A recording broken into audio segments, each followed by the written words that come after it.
राजधानी पटना के Shambhu girls hostel में वरात किसी आम रात जैसे ही शुरू हुई थी, लेकिन कुछ ही घंटों में वह एक छात्रा के जीवन की सबसे भयावह रात बन गई। वह असहाय थी, मदद के लिए चीखती रही, चिल्लाती रही, लेकिन समय पर कोई नहीं पहुंचा। जब दरिंदगी थमी तब एक बेटी टूटी हुई थी, शरीर से भी और मन से भी। सवाल यहीं से शुरू होता है, क्या इसके बाद सिस्टम ने वह किया जो उसे करना चाहिए था?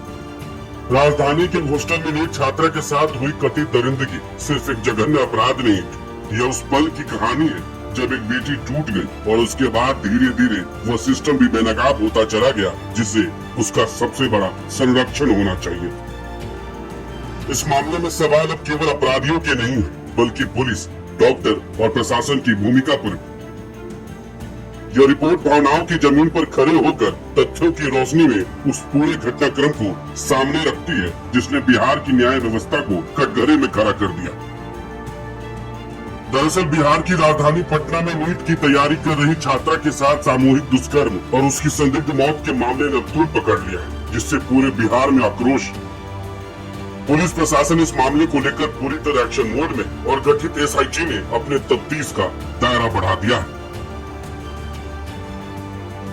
राजधानी पटना में नीट की तैयारी कर रही छात्रा की मौत मामले ने हर स्तर पर सिस्टम की लापरवाही को उजागर किया। दरअसल पटना के मुन्ना चौक इलाके में स्थित शंभू गर्ल्स हॉस्टल में रहकर छात्रा नीट की तैयारी कर रही थी। 6 जनवरी को छात्रा अपने कमरे में बेहोश पाई गई। हॉस्टल के कर्मचारी उसे एक के बाद एक 3 अस्पताल लेकर गए। छात्रा को सबसे पहले सहज सर्जरी क्लिनिक, फिर प्रभात मेमोरियल अस्पताल और फिर पटना के मेदांता अस्पताल ले जाया गया। 9 जनवरी को पटना के चित्रकूट नगर में शिकायत दर्ज कराई गई थी, लेकिन न तो अस्पताल और न ही पुलिस ने मामले को गंभीरता से लिया। 3 दिन तक छात्रा अस्पताल में रही। इस दौरान न हॉस्टल सील किया गया और न वह कमरा जहां बच्ची बेहोश पाई गई थी। इन जगहों से पुलिस को अहम सबूत मिले, लेकिन कोई कार्रवाई नहीं हुई। 6 से 9 जनवरी तक अस्पताल बदलने का सिलसिला चलता रहा, लेकिन इस दौरान पुलिस पूरे सीन में कहीं नहीं दिखी और आखिरकार 11 जनवरी को छात्रा ने दम तोड़ दिया।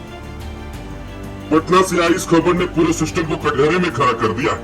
एक हॉस्टल जहां सुरक्षा और भरोसे की उम्मीद की जाती है, वह इस दरिंदगी ने न सिर्फ इंसानियत को शर्मसार किया, बल्कि पुलिस, मेडिकल सिस्टम और प्रशासन की भूमिका पर भी गंभीर सवाल खड़े करती है। घटना के बाद सबसे पहला सवाल, क्या पीड़िता को समय पर न्याय और इलाज मिला? कहा जा रहा है कि वारदात के बाद जिस तरह की लापरवाही सामने आई, उसने पीड़िता का दर्द और बढ़ा दिया। पुलिस की कार्रवाई पर सवाल है तो मेडिकल प्रक्रिया पर भी उंगलियां उठ रही है।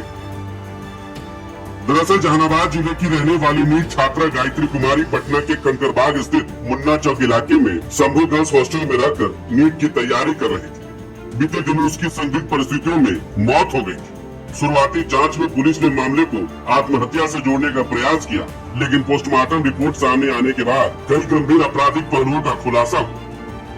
पोस्टमार्टम रिपोर्ट में शरीर पर चोट के कई निशान मिलने के बाद यह मामला आत्महत्या से कहीं अधिक गंभीर प्रतीत हो रहा है। इसके बाद बिहार पुलिस ने मामले की जांच के लिए एसआईटी का गठन किया। वहीं अब मुजफ्फरपुर से इस मामले को लेकर राष्ट्रीय मानवाधिकार आयोग और बिहार राज्य मानवाधिकार आयोग में याचिकाएं दायर की गयी। अब इतना सब कुछ होने के बाद पटना के शंभू गर्ल्स हॉस्टल में रहकर नीट की तैयारी कर रही जहानाबाद की छात्रा की मौत एक रहस्यमय आत्महत्या नहीं, बल्कि संभावित दुष्कर्म और सुनियोजित हत्या की ओर इशारा कर रही है। पीएमसीएच के मेडिकल बोर्ड द्वारा की गई पोस्टमार्टम रिपोर्ट सामने आने के बाद इस पूरे मामले ने नया और गंभीर मोड़ ले लिया। रिपोर्ट में छात्रा के शरीर पर 10 से अधिक गंभीर जख्म, अंदरूनी हिस्सों में चोट, गर्दन, कंधे और अन्य अंगों पर नाखून से खरोंच के स्पष्ट निशान पाए गए।